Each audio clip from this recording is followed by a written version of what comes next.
problem is it fades forever. What are music songs that you love that you can't necessarily dance to? Everybody thinks being a DJ is easy, and really it's not.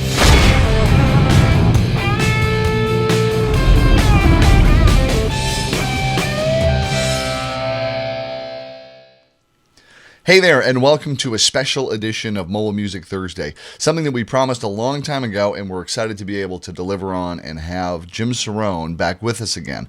This time for a very special edition. Tonight, we're going to be talking about dinner music, cocktail music, programming it, mixing it, does it matter, and what can you do with it, and the opportunities that you have to really set yourself apart and really take yourself to the next level by just paying attention to that part of the evening and programming that part of the evening as if that was something to program. Tonight, my guest, Jim Cerone, if you haven't already heard from him, let me catch you up. He has been speaking around mobile DJ conferences and sharing like really amazing information that takes people's performance to a whole nother level with his Perfect Host series. You can learn more about that at jimceronetheperfecthost.com. And this is all from his experience and what he applies and what he puts into all of his shows that gives clients just amazing service and amazing experiences.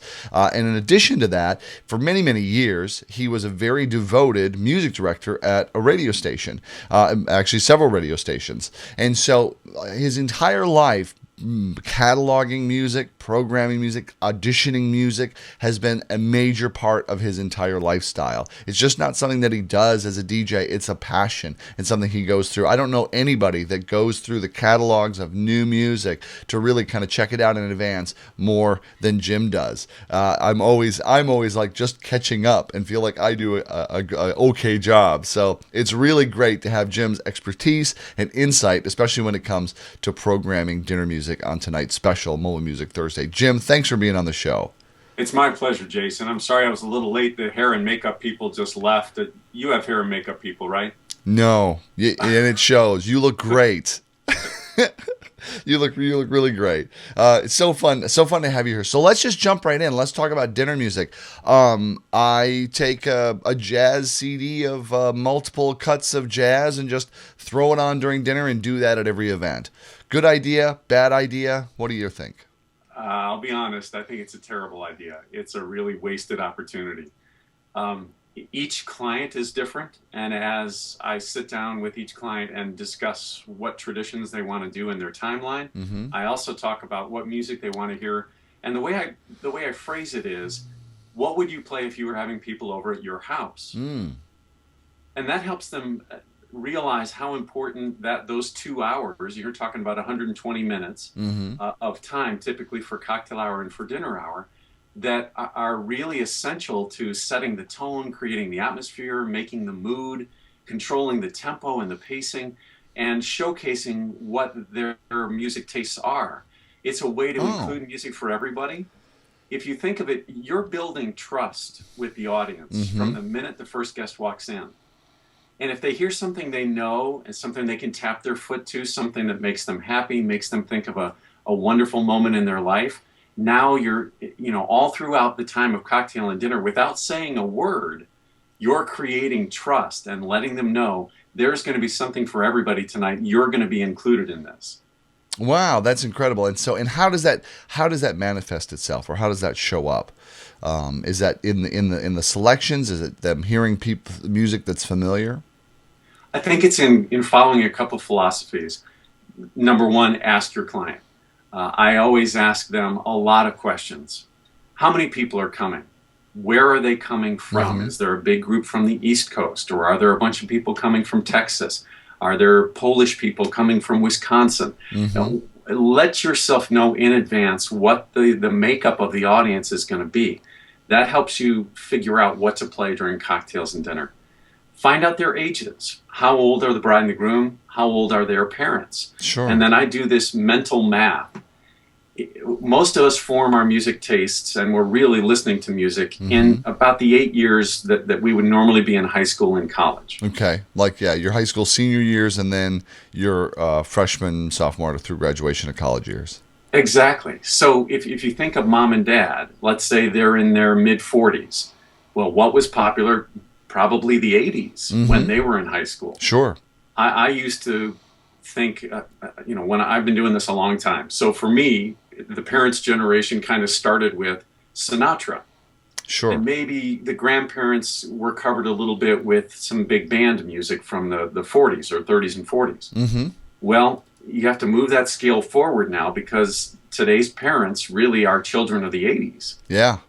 And if you think of all of the great music you could play during cocktails and dinner, and some of that being from the 80s, Huey Lewis or Madonna or Prince, think of the memories that's going to fuel for them. Sure. And it just lets them know you're paying attention. You're playing something for everyone. And being aware of your audience and your audience's tastes, and really tuning into that. That sort of thing. So, let's look at an example. Could we talk about, say, would you be comfortable talking about the last wedding that you programmed for? The questions that you asked that particular client, what you found out about them and their family, and then how you translated that into what ended up being the playlist for the night for cocktail and dinner. Well, that's a great example. The couple I just worked with are very, very young. Okay. I mean, the people in the wedding party were in high school. Oh, my. The bride and groom had just graduated college just 3 months ago. So, and what was interesting about this group is he moved from Mexico when he was 6. So his parents are originally born and raised in Mexico, and lots of the audience was from Mexico. Wow.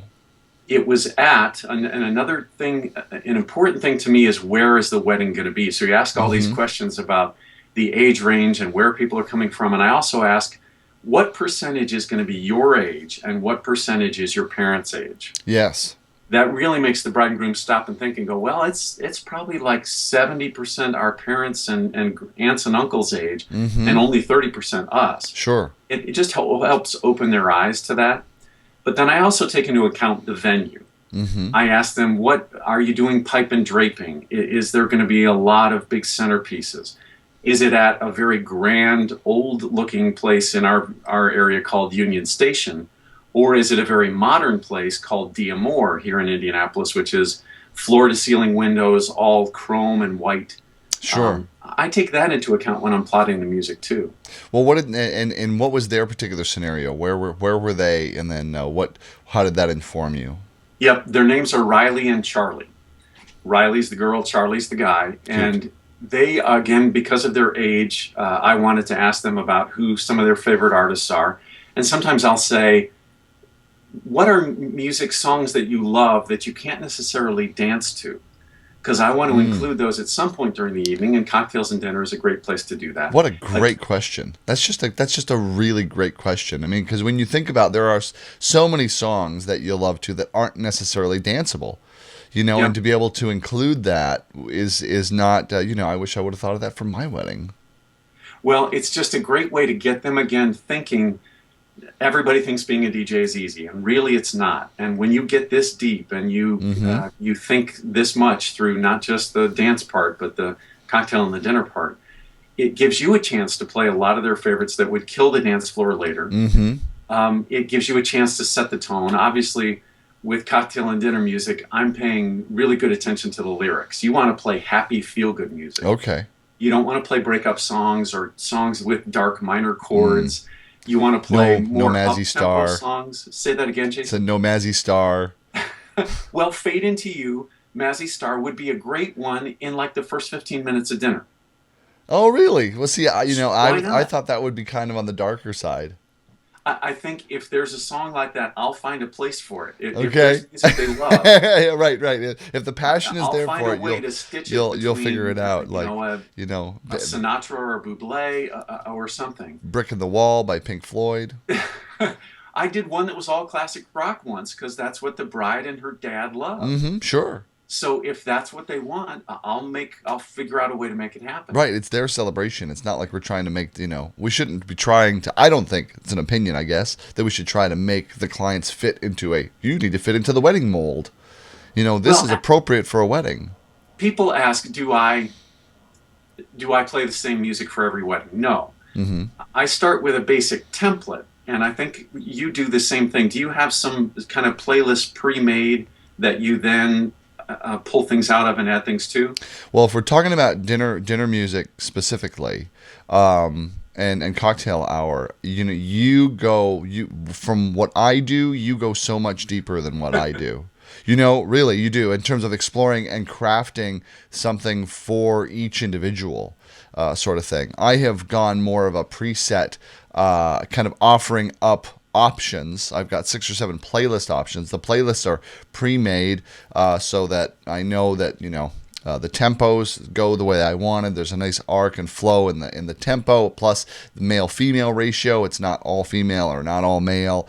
And then a lot of times they're mixes of different genres to create an effect and create certain kind of appeals for different age groups and different people. And so it's kind of, but I don't, but I offer it like, Jim, would you like the electro groove playlist? This is what it sounds like. And then I do like 3 songs and say like, this is how it affects the mood and texture and feel of the room. And I do it more as packages than actually programming for each individual client. I mean, you get much more personalized with what you're doing than what I'm doing. So it is like it's a set list that I know works, and I can plug in and then focus on other things. So full disclosure.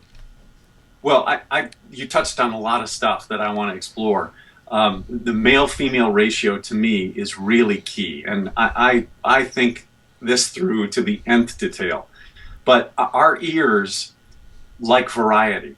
Mm-hmm. And back in the days when smooth jazz was a big thing, and I'm going to go on record here and say smooth jazz is dead. If you're playing smooth jazz for cocktails or dinner, it's over. It's been over for 10 years or more. And it's been killed by DJs, by the way. It really, with the Kenny G's greatest hits. Poor Kenny G. There was a short point where it was a popular radio format, and you could catch David Sanborn on TV. Mm-hmm. David Letterman would have the top smooth jazz artists on his show, and that's when you could tell it was a big cultural thing. I will say that even still, like having Bang Bang in a mix for like dinner or cocktails is a really nice. That particular song works. Jason's talking about Bang Bang by David Sanborn, yes. which is really a great up-tempo, funky, kind of a feel-good track. It's sort of but not too intense either. Nor is it too, nor is the tempo too high. It just kind of has this nice kind of lulling along, has some good energy to it, and it's like really happy. It is, and I actually play that often as my very last song of the night. After I've played my last song, wow. I bring the volume down by half and I play Bang Bang as the guests are gathering their things and leaving. Nice. So your ending is not, we're kind of jumping all over the place, but I don't want to let that go by, because you've taken the abruptness out of what could be the ending of a night. I mean, like even when I think of events, because this is like, now you're kind of popping something new for me, is thinking about like where it's like, da, da, done. It's like, good. Lights come Silence. up. It's like bright light. And it's like, whoa, okay, we're in a new reality now. Time to transition kind of thing. And you ease that a little bit by adding something so there's a little bit of energy, a little bit of something, rather than like, oh, we're now in a stark, bright room, Yeah, and that's just a perfect tune. As you said, it's a great, not a lot of people know it, but you'll find them tapping their foot or nodding their head to it. So it's just a great one to play as I start to gather my things and break down. Sure. I've already given them that peek, and we've done the ending anyway. So we've gotten away from what we were talking about. But smooth jazz, I think, in general, is over. Right. And some people will say, well, I don't want to play vocals. That'll compete with the talking. Oh, sure. I don't think so. I disagree. I think that you can play vocals at any time during cocktails and dinner, as long as the volume is set at the right level. Mm-hmm. Cocktails, to me, the music should swim in the background. Yes. Just loud enough so that people can recognize the song, but not loud enough that they have to shout. And if you see people leaning in and shouting, your music's too loud. Yes. Same rule during dinner. I bring the volume down right after the blessing, which often happens here right before the first course is served. I always make sure the volume is really comfortable at that point. As dinner finishes and people's conversations start to brighten up, then I'll bring the volume up just a little bit. But that's the number one complaint I hear, especially from mothers of the bride. We went to a wedding and we couldn't hear anything. Right. So the volume is key. It doesn't matter whether it has vocals or not. Just keep it at the right volume. Well, and be careful not to be so sensitive that you have virtually no volume. Is something playing? You really don't you really have to like keep walking the room and checking as the volume of the room shifts, because I mean you have auditory normals, or your hearing gets used to a level of noise then where you're not able to actually pick up as well, where you have to consciously go around. Yes. Absolutely. And in fact, just like I never stand when I'm at my desk, I never sit. I have a stand-up desk, and if you ever have back problems, or if you having some other health issues, try going to a stand-up desk at home. It makes a big difference for me. I also never sit at an event. Yeah. I'm constantly walking the room, and part of what I'm doing is listening for the volume. Mm-hmm. That's awesome. So let's backtrack just a little bit, because I kind of want to bring things together, and we've talked about a lot of really good things in a lot of different areas, but I want to kind of track it together as something that might be executable for somebody that wants to pick up on this and try to incorporate more of this in their own programming. Now, we were talking about your clients. Was it Ryan and? There was two R's. It's Riley and Charlie. Riley and Charlie. There was not two R's. So anyway, so much for my memory. I forget more good songs than I remember, Jim. This is my life. So with this particular couple, now let's go through the interview you did with them, and then and then the music set that you put together from that information. No problem. We met a couple of times, and one of the meetings that we had, her father attended. Okay.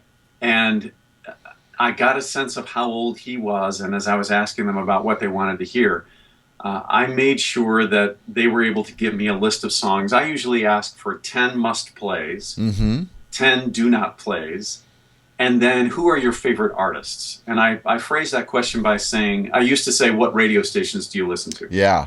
And people don't listen to radio anymore. That's changed. So I asked, what are your Pandora or Spotify stations? Who do you listen to on your satellite, or if you have cable at home, do you listen to the radio channels on your cable? And Charlie at that point spoke up and said, well, I definitely would like to include some music from my relatives. And I said, great. And so he gave me a list of artists that are Mexican or Spanish. Okay. And could go into a long lesson, but Latin music is very regional.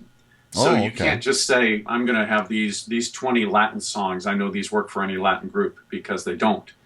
If you're in Mexico, if you're in Ecuador, if you're in Guatemala, they're different regions, and they listen to very different types of music. Okay. There's merengue, there's cumbia, there's salsa, there's bachata. There's all these different styles. And those styles are by region?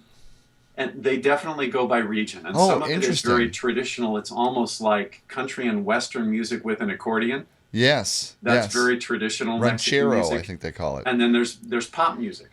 Yeah. Which would be Enrique Iglesias, Shakira, things like that. And I thought that this is really fascinating, because I thought that the salsa and merengue, I thought that was all just related to, like, you would hear those different types to dance to, that they weren't necessarily like regional, like we just merengue down here, but up here we salsa, Is that kind of how it is, or am I totally misconstruing this?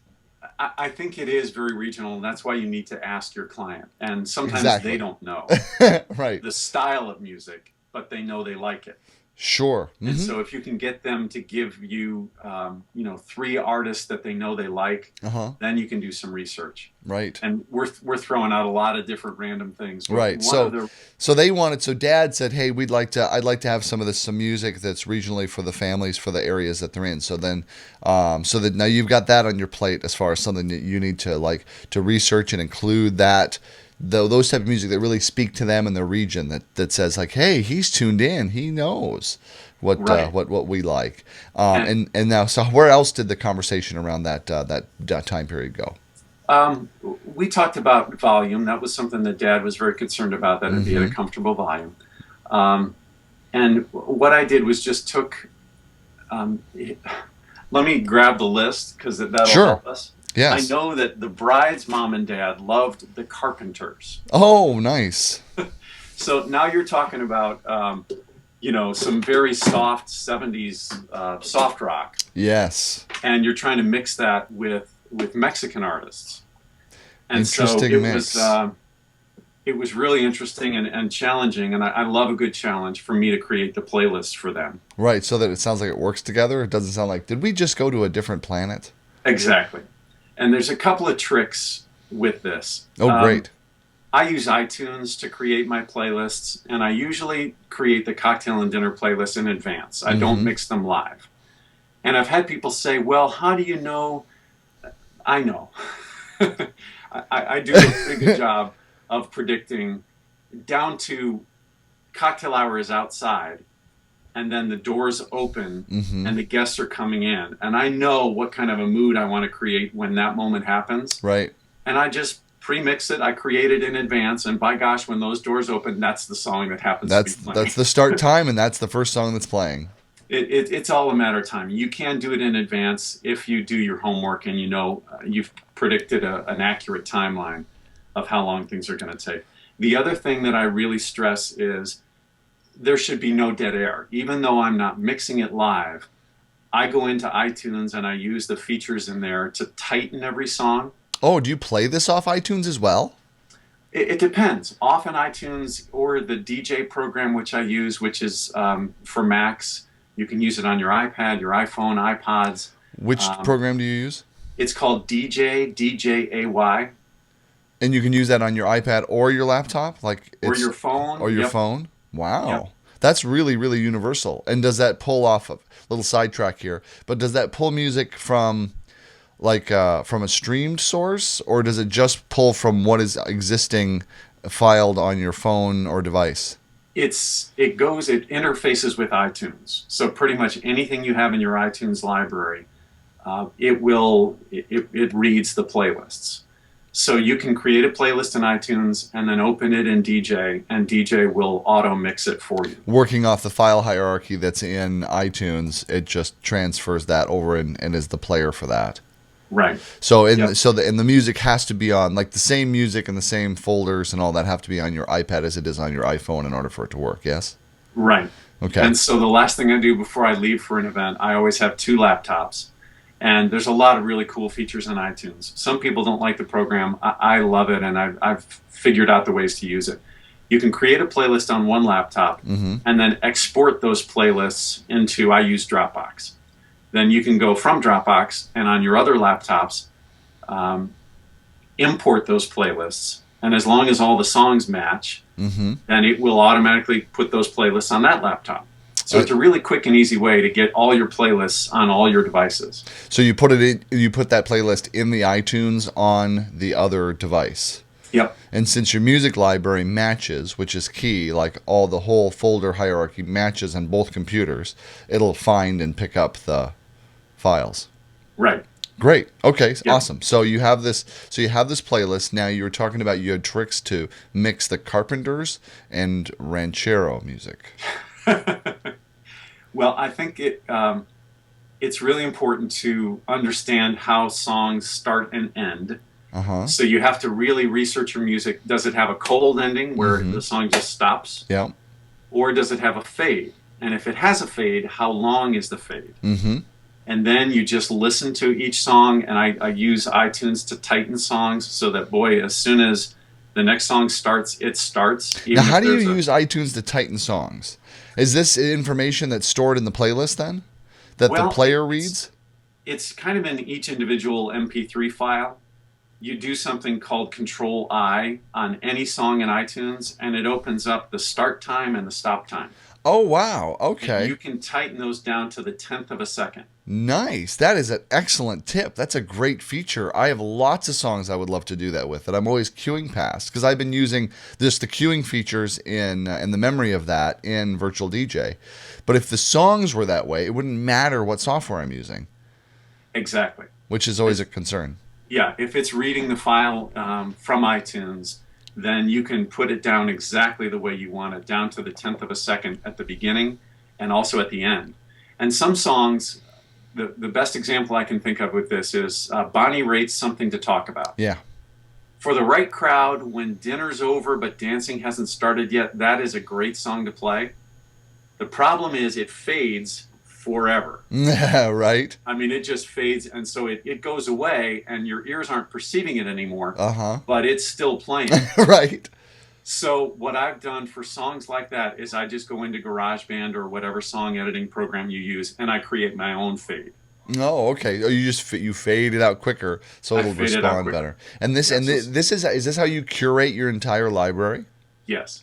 This is very impressive. I mean, this is so impressive. You know, I don't I think any I would say that anybody that would like, if it wasn't you and it was somebody else, I'd say you're lying. You're You nuts. don't spend that much time with your music library. And I just say that because I know you as well as I do.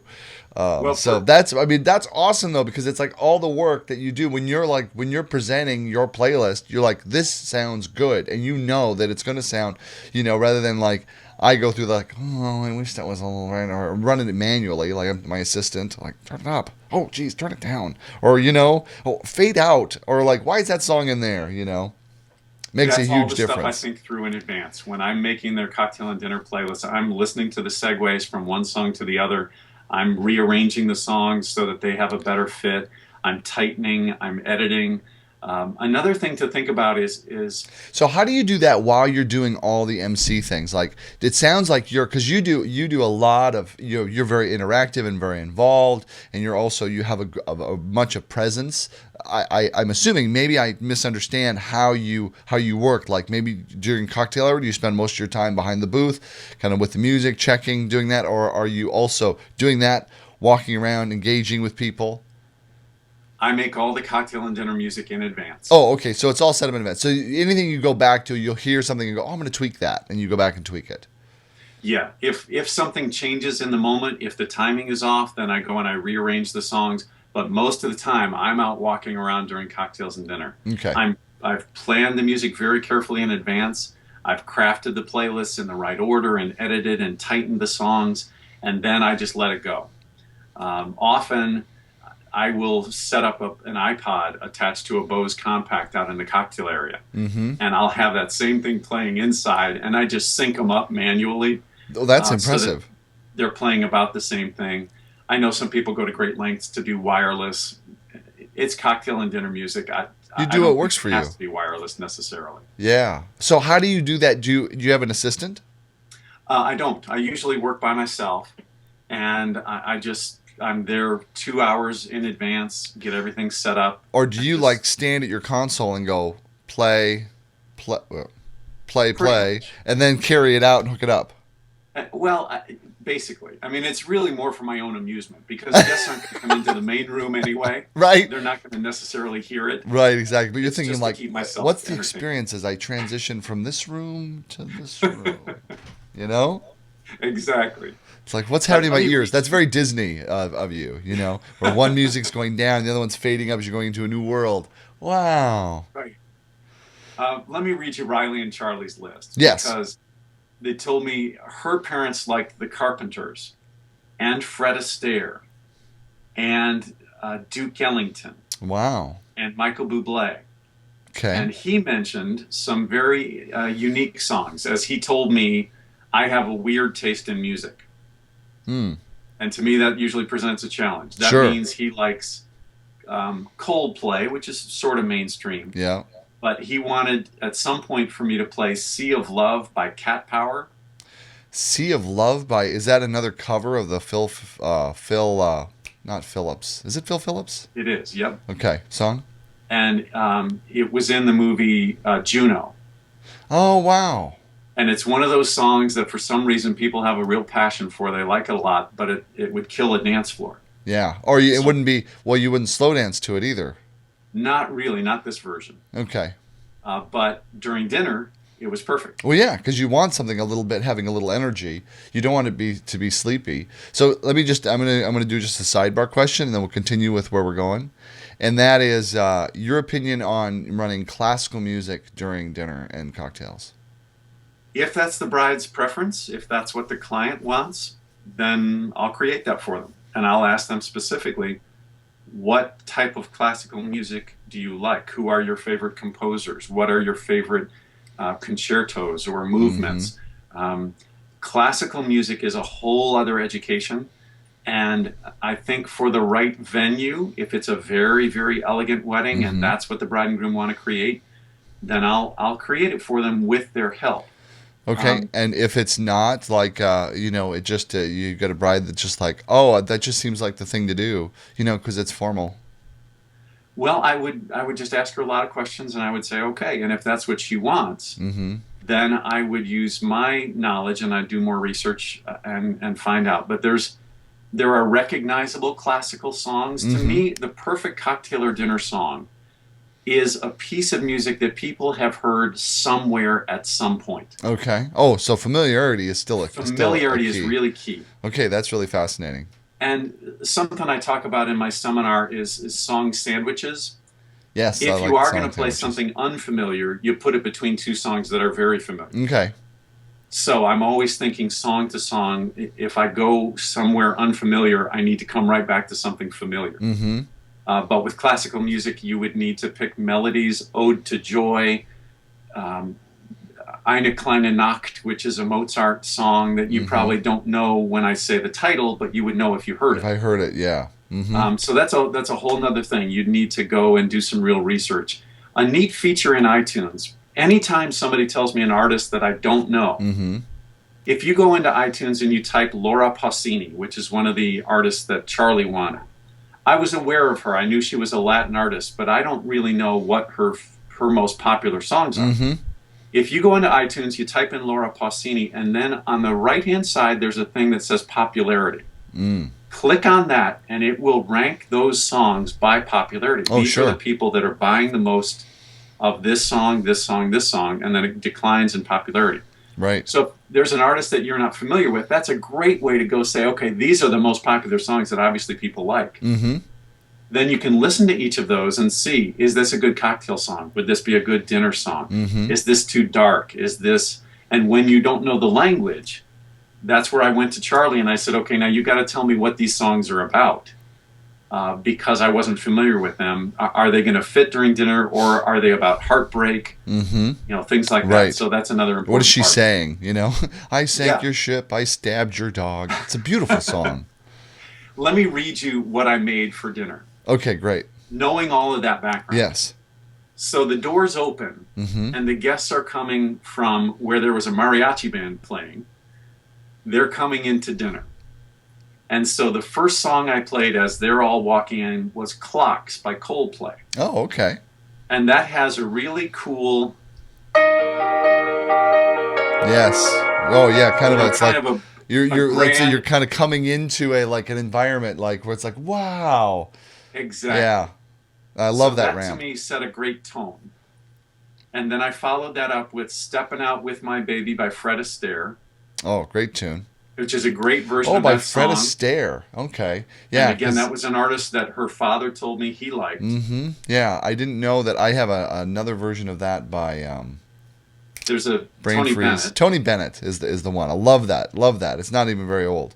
The Right. one that I have that I like. And what's neat is a lot of this older music that used to sound terrible, now remastered, Oh, sounds fantastic. yeah. It's just incredible what they've done. Then I went to Oye Como Va, but not the Santana version. Oh. I played the Tito Puente version. Oh, interesting. So it was like a Spanish version of that, Right. or it had more Spanish percussion in it. I think. Exactly. And it was a song that the Mexican people I hoped would know, Mm-hmm. and it would build some trust with them. So 3 songs in, I'm playing a song for his side of the family. Right. Right. Like So you are hopefully they welcome. feel- This is this is your party too, kind of thing. Exactly. Yeah. Very And cool. they told me they liked the Beatles, so I had When I'm 64 by the Beatles. Mm-hmm. Great And then song. Fits the theme of the wedding. A great feel-good song, something that all generations are going to know. Mm-hmm. The Beatles was one of his favorite groups, so his tastes were very wide-ranging, the groom. Then I played Remind Me by Royksop, which was in the Geico commercials with the cavemen. Oh gosh, And not that even was, familiar with again, that. A group that he liked. What was the name again?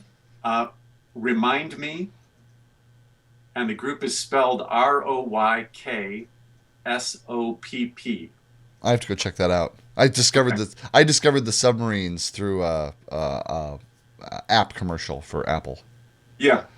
But And that's the kind of stuff that I keep up to date on. Entertainment Weekly, which I read religiously, Mm-hmm. every once in a while, about every 4 issues, they do here's what you heard on this on TV, Oh, wow. and they go through, the spots, the songs that have been used in TV commercials. Oh, that's really good research. I was wondering, like, what do you read in Entertainment Weekly besides just the charts that I get from, TM Studios and stuff? So that's insightful. Entertainment Weekly is a great resource. They have the hot list or the must list. Uh-huh. These are the 10 things they love this week, and it's usually movies, TVs, new songs that have come out, and I'm always reading that part of it. So in addition to checking Billboard and Shazam and iTunes and all the other charts I look at every week, I also read Entertainment Weekly cover to cover. Cool. So the rest of this list, I played Sing, Sing, Sing, which is a Benny Goodman big band song. It's a good kind of generic go-to if you need to fill. Okay. And there's lots of versions of it, too, from Chorus Line. Yeah. We were waiting for the wedding party to finish lining up outside. And so I needed something to kind of fill. And then I knew as soon as they came in that her father was going to give his speech. Ah, okay. Now, during his speech, I'm always listening anytime I give somebody a mic. Mm-hmm. During his speech, he mentioned the movie Sleepless in Seattle. I can't remember why or in what context. And he mentioned the song 3 by 5 by John Mayer. Oh. Which was on John Mayer's first album, and I just happened to know that because I had that album. Sure. So and when you he finished listen his to speech, all of your music. What do you think the first song that played after his speech was? Well, it was either that John Mayer song or you selected something from Harry Connick Jr. It had to be You. It had to be You. Wonderful You, which is like so recognizable. Anybody that was like moved or touched by that movie, when they hear that song, it like all comes back. It's like inextricably connected.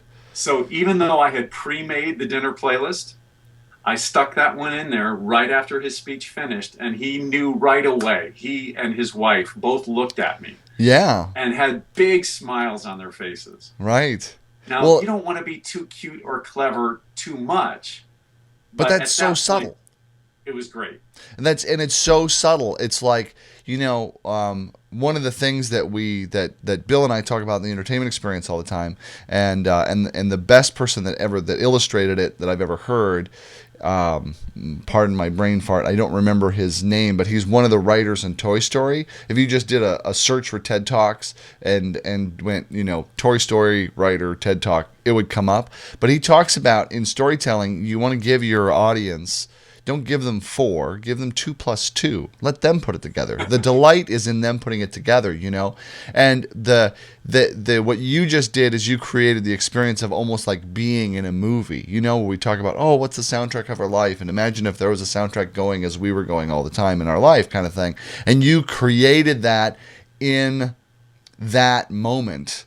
When it coming out of that, where everybody was like, they're connected to it. And those that got it. And those that didn't, they're fine. They're happy too. You know what I mean? But it's like for those that did, it was a wonderful discovery moment. Like, ooh, what a wonderful surprise. I wonder what other subtle surprises there are going to be, kind of thing. And that's like, and that really speaks to what you're talking about at the very beginning when we started talking of what a big opportunity this time period is with music. Definitely. It's so often overlooked, but to me, it's a way to create that trust, to show that you're paying attention, you're part of the experience with them, you're really listening, you're there, you're present with them. Mm-hmm. And so it's great to create these playlists in advance, but you always have to be ready to change. So I never say a blanket statement of I'm just going to put it on and let it play. Sure. I'll adjust as needed and as the mood of the room changes. Well, you don't have the pressure of having to I got to come up with something now. 3 songs that work together. You don't have to spend intellectual effort on that. You could put all your effort into being present and going like, ooh, what would work right in this moment? Just what I'm doing is fine. Oh no, this song would be perfect. I'll add this to add that other layer of what you, like the example you gave was just brilliant. And the funny thing is I'm not overreacting. I was imagining it as you were saying it, imagining being there, and I was just reliving it from your conversation. It was like, that's really cool. I would have loved to experience that. That would have been really, really great. And I didn't say anything. Exactly. I just played it, and I didn't play it really loudly. I didn't try to intrude in the moment and show people how clever I was. As you said, the people who got it, got it. Yeah. The people who didn't just knew, oh, this I know this song. Yeah, and it was part of the Um, narrative. I yeah, mean, it worked for everybody, but for some people, it was definitely a like, wow, okay, oh, that was fun. Oh, that's clever. Yeah, yeah, no, exactly, because there's so much more. The more that we leave people to just discover in the detail of the richness of the detail of what we do, the more satisfying the experience is going to be, rather than like, all right, well, then let me play this song from the movie he mentioned. Did I mention I pulled this song up? that ruins it. Totally does. Yeah. Yeah, because there's no Um, discovery then. the rest of the meal, we've only just begun by the Carpenters.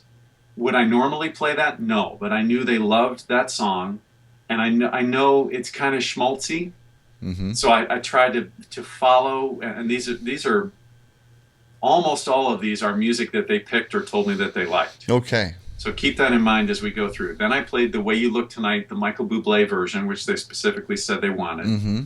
Then "Volvere Junto a Ti" by Laura Pausini. That's another one of the Spanish songs that they told me they liked, that they wanted to hear. So now you're, again, about 3 songs in, and there's another song for his side of the family. All My Loving from the movie Across the Universe. He specifically wanted that Oh, version of that song by Jim Sturgis. such a great version and such a great movie. Not to digress, but like It was special very place. cool. So for the people who got it, they're like, oh, this is from that movie. For Mm-hmm. the people who didn't, oh, that's that Beatles song. Right. Now, I don't think in any way, shape, or form that people are hanging on every note of every song. Sure. But subconsciously, and that's what a lot of this is, subconsciously, the tempo during cocktail is happy. The feeling is happy, and they feel happy. And during dinner, it's romantic for the first 15 or 20 minutes and a little slower and calm, and Mm-hmm. it calms them as they eat. And then as dinner starts to finish, I kind of put the pot on simmer again, Mm-hmm. and I'm bringing the tempo up as dinner finishes. They can't take that away from me. Mel Torme, which is another one they requested, The Sea of Love, Cat Power. I Got You, Babe by Sonny and Cher, which her mother came up and requested. Okay. Happy Together, The Turtles. Heartbeats, which is by an artist named Jose Gonzalez, which is another one for their family and their side. And then it went on from there, and we picked up the tempo as dinner finished, and we got ready to start the dance floor. But that gives you an idea of kind of the craft that goes into creating a dinner playlist specifically for that group. And I create custom playlists for cocktails, dinner, formal dances, dancing requests, do not plays for every single wedding I do, and they're all unique and different. That's awesome. This has been so enlightening, Jim. I always love our interviews because I always learn something new and I'm always surprised by something. You know, it's like I'm already like, well, we're done. I can't wait for the next one. When are we going to do the next one? So this has been really, really fantastic, really insightful, and I think as somebody just took like two things from what you talked about and the ideas that you shared here, it would make a big difference in their events. You know what I mean? Just even incrementally, if they didn't like even go as far as you do. But I can totally tell how passionate you are in doing what you create and the difference that you make, and it's just like really awesome. So thanks so much, Jim, for being on our special this week and talking about dinner and cocktail music here on Mobile Music Thursday. I so appreciate it. Be sure to check out our regular guests and our regular programming. Every week, we talk to a different DJ from around the country, talk about what they're playing, what's working, what's not working, how they like to set up their music, how they approach their music, giving you all kinds of ideas and ways to be able to be the absolute best and most unique at what you do and the creation and presentation that you make for your clients. For Mobile Music Thursday, special edition, I'm Jason Jones.